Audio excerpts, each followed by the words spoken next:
Hello, good afternoon, and welcome to the Midday News. This bulletin is coming to you live from our studios here at Kukumlemle in Accra on digital address GA0993341. Is broadcasting live on Joy 99.7 FM, also live on Love 99.5 FM in Kumasi, affiliates across the country on ABN Radio in London and around the world at myjoyonline.com. The news is brought to you by Telesol 4G, proudly Ghanaian. Telesol, just a touch. UMB Bank, UMB Speed Up, Digibank, Let's Go. Mac Auto Parts Ghana, distributors of Isuzu and Chevy cars. Mac Auto Parts Ghana with you for the long run. Coming up in this edition, Men's Gold ordered to suspend its gold collectibles business as the Securities and Exchanges Commission investigates their gold dealership business. We'll take you live to Men's Gold headquarters where customers are already trooping in to withdraw their deposits. Depreciation of the cedi hits hard as traders say the situation is killing their businesses. Every day when you change a dollar to a cedi, it always come down. People are even crying. They don't even have the money to purchase it. So at long last, you end up in debt. Details as the city inches closer to the 5 cedi mark on the market. Engineers begin redesign of the La Paz end of the N1 highway, described as the most dangerous stretch in Accra, to address the high rate of accidents that have claimed more than 3,000 lives in the last 6 years. And Daddy himself had an accident here. He was knocked down by a car. We'll get to hear some of the chilling stories on that N1 stretch. And in sports, the three-man FIFA CAF delegation have started deliberations with government on the formation of the normalization committee. And later, international dignitaries file past the body of former UN Secretary General Kofi Annan on day 2 of a 3-day state funeral for the late global icon. We'll take you live to the Accra International Conference Centre. All that and more here on the Midday News with me, Emefa Apau. Do stay for the details shortly.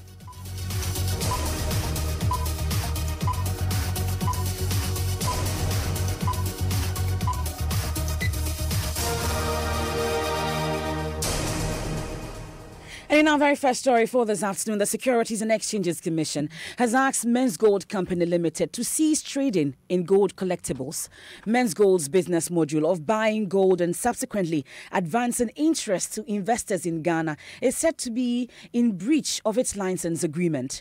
The SEC, in a letter to Men's Gold owner Nana Apia Mensah, says the Commission is awaiting specific detailed information to be provided by the Gold Investment Company as part of its investigations into its operations. My colleague Kojo Yankson has been studying the documents and joins me in the studio with details. So Kojo, when was this letter written to Men's Gold, you say? Now, MFR, this is actually one of 2 letters written by the SEC, one of them to Men's Gold and the other to the Minerals Commission. So, both of them signed by the Deputy Director General of the SEC, Paul Abebu. Now, this one was dated the 7th of September 2018.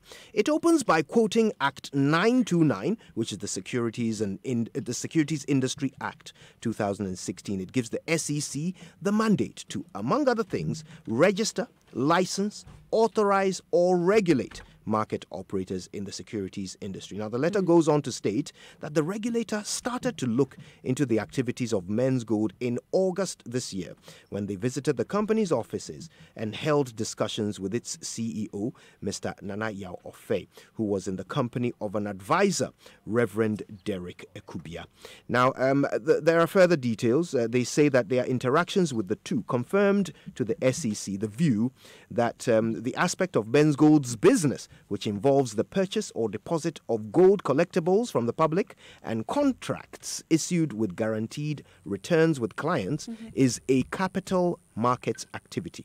They describe it as issuance of gold-backed depository notes to the public. So their instruction is, and I'm quoting from the letter, accordingly, the SEC hereby directs Men's Gold Company Limited to shut down immediately the business of trading in gold collectibles with guaranteed returns to clients, which constitutes, in essence, dealing in securities with neither the necessary license nor disclosures authorized by the SEC. No new contracts should be created, and all advertising of the investment business halted with immediate effect. But does the SEC say specifically or accuse Men's Gold of any wrongdoing? Well, the second letter from the SEC to the Minerals Commission provides some more detail of the SEC's findings. Now, it says in that second letter, and I can read from paragraph 5 onwards, it says here that Men's Gold has a related company, Brew Marketing Limited, that sells gold collectibles to the public without any form of license from the Minerals Commission.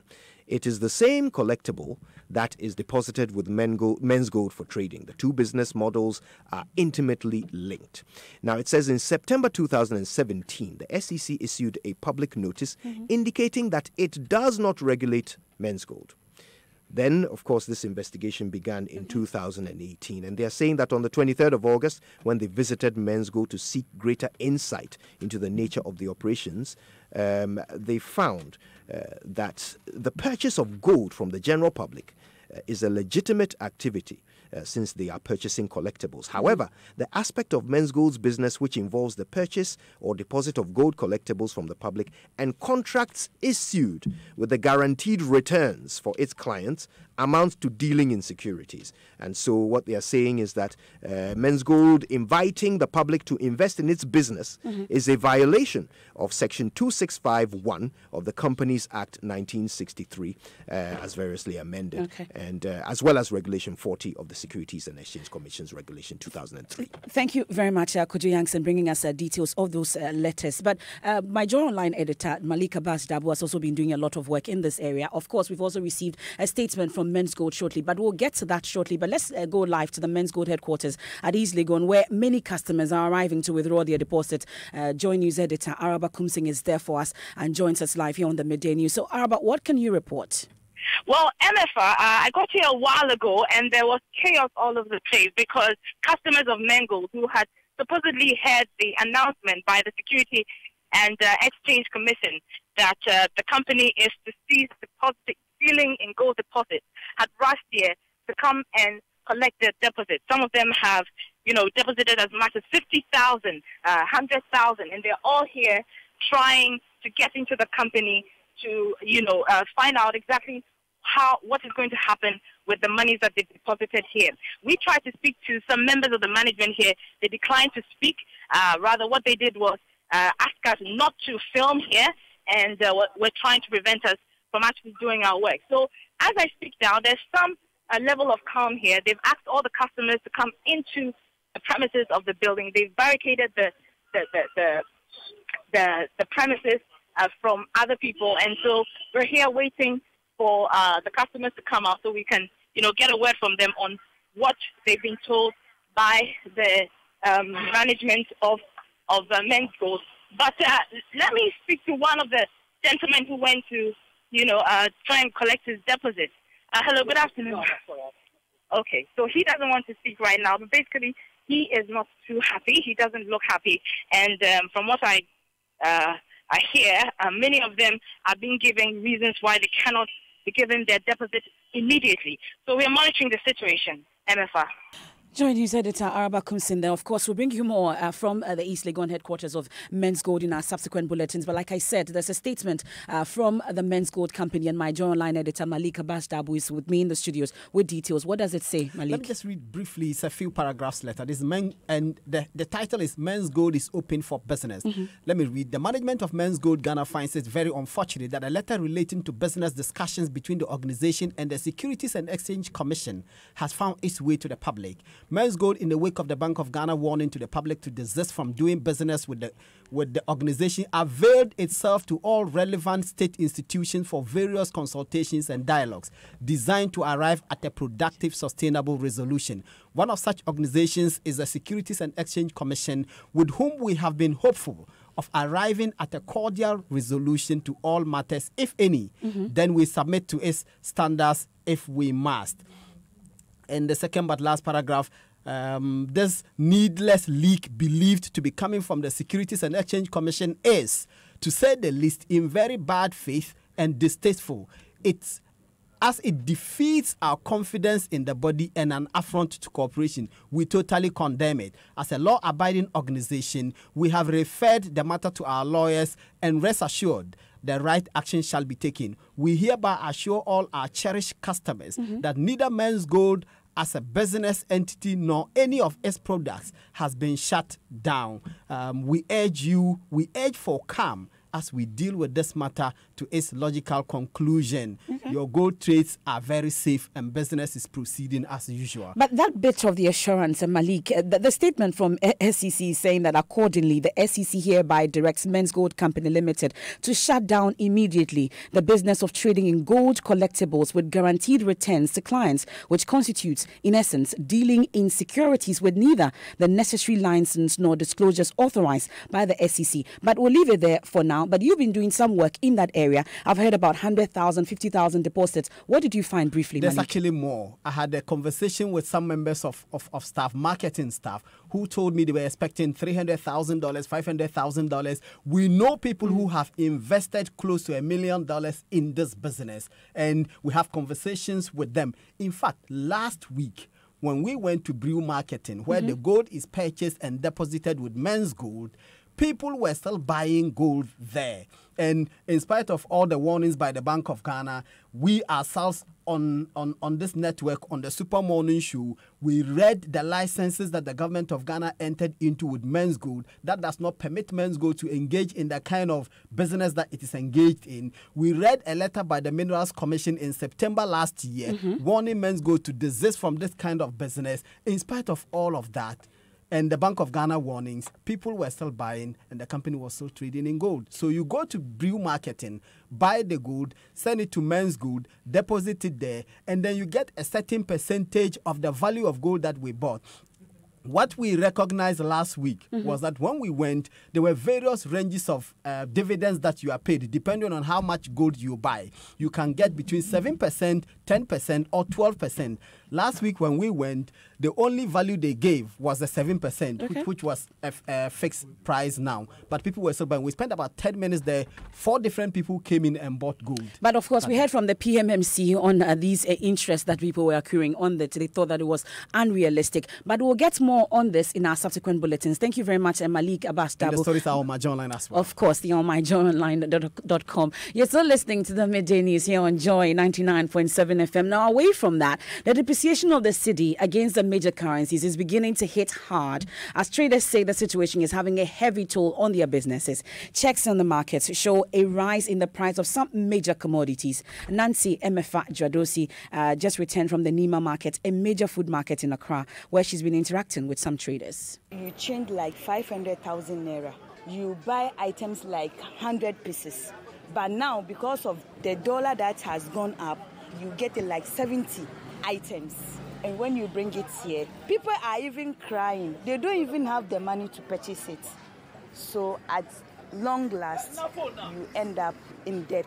They should rise up and help the situation at hand. Every day when you change a dollar to a cedi, it always come down. When you wanted to go and buy items from outside, at the moment you change or you brought the items from the outside, when you wanted to change the dollar back to go and buy the items, unless you double the money, the government have to sit up, have to put the necessary mechanism so that we can get the profit of whatever we are doing. In Nima here, we call it ECOWAX market. At first, when you come from Nima roundabout to overhead, you will not get even space to put your leg. But now you can see there is space. You can walk freely. Like today is not a market day because there is no money to purchase items. The government is really contributing bad economy. Very, very bad. Now, Nancy is with spare parts dealers at the Abosokai spare parts market here in Accra and joins us on the line. Nancy, so is the situation actually the same with the spare parts dealers as well? Yes, the situation is no different. In fact, if you can hear the noise behind me, it is just these pepper dealers who are having an argument based on this this very same topic about the city depreciation. Now, they say that one gentleman spoke to me. He said just today he went to change money and he had to pay 5 Ghana cedis 20 pesos for $1. And for them as a Bosokai, it's a big issue because they are all supposed to maintain a single price. And so when the dollar goes up and they are unable to put more money on their products, they are forced to incur all the debt without placing it on the consumer. But as it stands now, they are forced to pass on these costs to the consumers when they come to buy their products from them. So they are not absorbing it; they are just passing it on to us as customers somehow. Is that it? Well, they're not going to absorb it. They've been absorbing it for years. And what is happening now is that because it has now reached 5 Ghana cedis, they think they cannot bear the cost anymore, and so they'll pass part of the cost to the ordinary Ghanaian who would come to Abosokai to come and buy some of their products. Nancy Emefa Dradosi there from the Nima market. She's now at the Abosokai spare parts market. Will bring us more in our subsequent bulletins. But let's check out how what actually is going on with the city. And Norvan Akwaheford of our business desk joins us in studio with details. So Norvan, give us some understanding. What's the situation with the Ghanaian city? Well, as of this morning, it opened trading that is on the interbank market at 4 cedis 97 pesos, and that is what you will get if you're looking for dollars to buy with the commercial banks in the country. But of course, I mean, you if you go to the black market or go to other places, you can have them give it to you at 5 cedis 20 pesos. So it's within that band, and that is what is happening. I'm sure you heard Nancy reporting to you that someone was looking for dollars to buy. It was around 5 cedis thereabout, and that is what is happening. Even after the Bank of Ghana had pumped in some dollars, close to around $30 million, hoping that that could bring down the city. But that's not working, obviously. Obviously, we are told that what is happening, we've always gone for the short-term measure. And that is not what we are supposed to be doing. If you have an economy that is import-dependent, you ought to be thinking of how to come up with medium to long-term measures to deal with this situation. And I'm always baffled as to what government's priority is in dealing with this. We've heard of one district, one factory, all the kind of things they want to do. But if you are in a hurry, you have to be more in a hurry to ensure that you can turn these things around. Norvan Akwaheford, we are grateful for your time, but it sets the pace for the first Joy FM City Forum tomorrow. It's tomorrow, 13th September, the City Center of the Economics Department of the University of Ghana. That is where you have to be. Of course, I'm sure there will be solutions to the fast depreciation nature of the Ghanaian city. And now, away from that also, engineers at the Ghana Highways Authority have begun the process of redesigning the La Paz stretch of the N1 highway to address the high rate of pedestrian knockdowns that has claimed more than 3,000 lives since it was opened to the public 6 years ago. The road safety enhancement works at La Paz intersection was prompted by the Accra Metropolitan Assembly after a survey on the safety situation there and are being supported by the Bloomberg Initiative for Global Safety. We'll get to hear Mapito Sibidi's report shortly here on the Midday News, but we'll take a quick break. When we return, we'll get to go live to the Accra International Conference Center where dignitaries are filing past the body of former UN Secretary General Kofi Annan on day 2 of the 3-day state funeral. Now, this very moment, it's the pulse of possibility, potential, power. It's time to make your move. To take that step. The time is now. Now. Now. The great things you do tomorrow start with the small steps you take right now. So take that step with Old Mutual. Call us on 0302-230-638 and make now count. Old Mutual. Do great things every day. That is the sweet sound of excellence.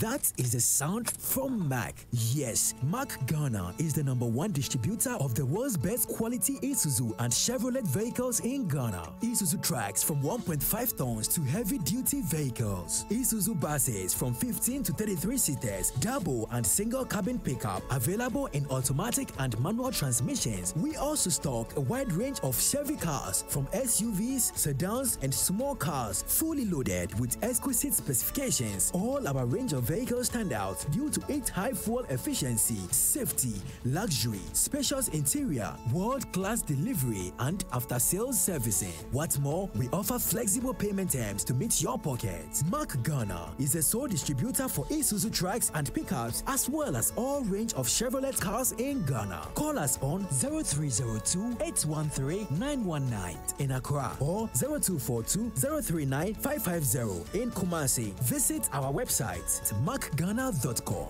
Mark Ghana, with you for the long run.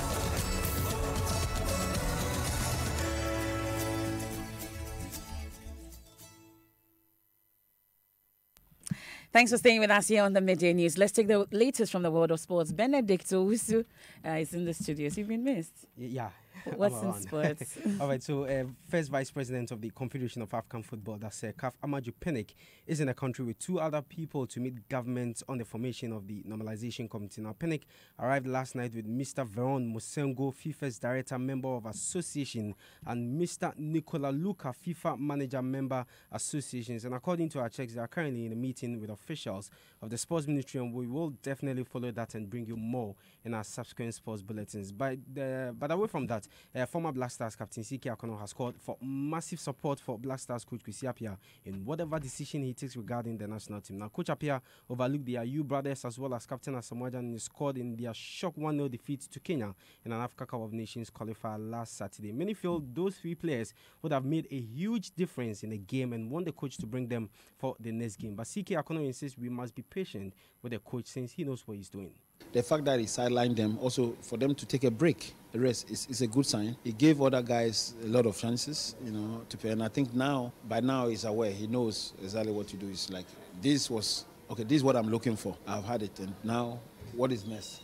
What can I do next? And so it's important we understand what he's doing, and that we don't interfere. He's a man on his own. He knows what he's doing. He's intelligent. He's had a lot of experience with this team. First as an assistant manager, and now as a head. And so he's been in and out of the team. He knows exactly what he needs. And so once he takes that decision, we need to support him. We need to give him the necessary support that he needs to manage his team. So that's CK Akono, former Black Stars captain, and MFA, that's your sports. Thank you very much, Benedict Owusu. Time now for fact-checking. Today, we are focusing on some claims made by President Akufo-Addo on the agricultural sector while speaking at the 2018 Africa Green Revolution Forum. It's a platform for global and African leaders to develop actionable plans that will move African agriculture forward. Raymond Nakwa joins me in the studio with more on these claims and the verdicts. So, President Akufo-Addo first said population growth is at 3% per annum. The country where population growth is at 3% per annum.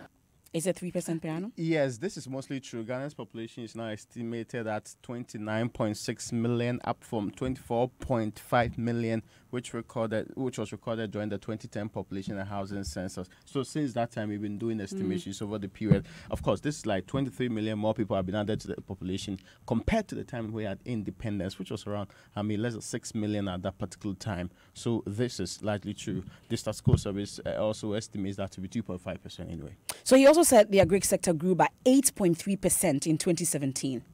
This last year was our first year in office. 8.3% was the growth of Ghanaian agriculture.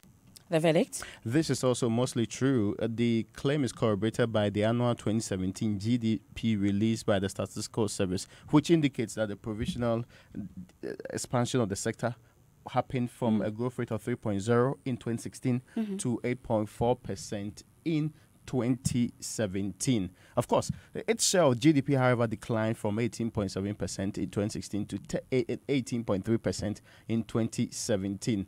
This growth was predominated by largest activity happening in the crops sector, with a share of 40.2% of GDP. So finally, the president also spoke about the contribution of the agri sector to the overall GDP in 2016. The 3 years before we took office, Ghanaian agriculture grew at something around 2.5% per annum. The verdict? Let's look at it this way. The president's claim for 2015, which was 2.8%, is actually true, and that of 2016, which was 3%, it's also true. But it is false. The growth rate the president estimates for 2014, which was actually 4.6%, according to the Statistical Service in its 2017 release on the final GDP estimates for 2016 to 2006 to 2016, which clearly provided the 2017 provisional figures. But again, assuming the claim is referred to the average over the period, the average is still not 2 nor 2.5%, but rather 3.46%. Raymond Akwa will be fact-checking whatever claims you made. Nice shirt, by the way, Raymond. You're still listening to the Midday News here on Joy 99.7 FM. Let's head to Kumasi because pedestrians using the Kwadasu Market Link interchange in the Ashanti region are at risk as a retaining wall on the Sofo Line interchange collapsed this morning. The collapse of the wall blocked traffic, denying pedestrians and motorists access to the main interchange. Correspondent Ohimen Teria reports the collapsed wall, which is currently hanging loose, has a potential of injuring passers-by. He's been speaking to members of the Department of Urban Roads on this. What I can assure you is that we are starting immediately. As you see, we are waiting for the equipment, the contractor to bring down the equipment, so we're going to start immediately. All these are hanging, retaining walls. Do you think that, as far as safety is concerned, this place and this project site is safe for use? It's safe, but I think that, as you rightly said, the project has not been completed. In fact, it's not even been handed over. Yes, we would have to install more signage to inform pedestrians and motorists of the necessary safety measures to adopt. So we've taken note of this measure and we are doing all we can to install the necessary safety signs around. So those were the constructors, the China Geoengineering Company. We can also hear from the Department of Roads on this. If we talk of the safety requirement on this project, as for the science, I would say no, we are not there because we plan to have all the traffic lights in place, have all the pedestrian crossing and all the road sign, crash barriers, all these have not been put in place. And these are the safety issues on every major road. As we can see, this is a dual road that you need to cross from one end to the other side, and without the safety regulations in place, somebody can get hit. And we had stories of people being knocked down at the Sofo Line crossing section here. So with safety, I would say that we are strongly lacking in terms of safety, and we are calling on authorities to, as much as possible, treat this, especially the safety issue, as one of the priorities for which funds should be released for us to complete. We'll get more details from that when Ohimen Teria joins us later in our subsequent bulletins. Let's head to the Accra International Conference Centre now, where a wife of former UN Secretary General and other dignitaries have piled past the body of the late Kofi Annan on day 2 of his lying in state. Maxwell Agbagba is there for us and joins us on the line with details. So Maxwell, apart from Kofi Annan's wife, who else has been there today? Well, we've had a lot of dignitaries coming to the foyer of the Accra International Conference Centre to pay their last respect. As rightly, the family of the late Secretary General filed past the remains some minutes ago. Amongst those who are here, we have the widow, the Kofi Annan's son, and the daughter-in-law of the late Secretary General. Some minutes ago, we had the matrilineal family members of Mr. Kofi Annan from Akusie. They performed some traditional rites for the late UN Secretary General. We also had members of the Infantine Old Boys Association coming to pay their last respects. They spent some time at the foyer singing their school anthem. President of the association said it is a huge loss for the association. He described Mr. Annan as Ghana's gift to the world. I also spoke to a senior UN mediation advisor and former Deputy Foreign Affairs Minister Emmanuel Bombande, who says the only way political parties can give true meaning to the legacy of the late Kofi Annan is around their vigilante groups and create an atmosphere of peace.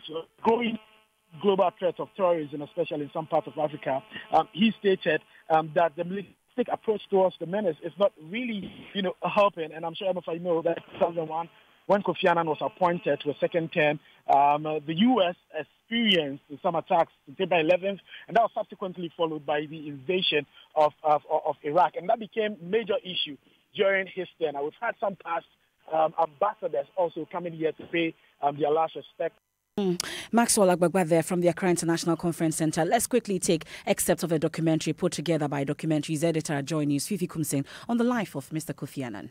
Kofi Annan became the Under-Secretary General in charge of the Department of Peacekeeping Operations after a stellar performance at the UN. He had become someone whom world leaders across the board respected, admired, and somebody who was looked to in a world where there are so many problems, so many challenges.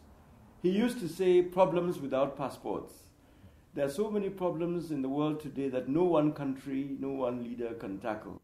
On January 2, 1997, Kofi Annan assumed the role of Secretary General of the United Nations.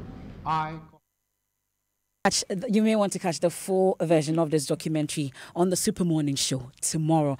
Quickly, we'll take what's trending on social media maps. Kofi Annan is trending, and at R_AQ says, we've lost a great son of Africa. And this one is from at MK_Nai, who says, rest in peace, Kofi Annan. You'll surely be missed. Thank you very much. And that's it for the Midday News here on Joy 99.7 FM. If you care about the city, you'll be at the first Joy FM City Forum tomorrow, 13th September, at the City Center of the Economics Department of the University of Ghana. I am Emefa Apau. Have a good afternoon. With MTN Protect,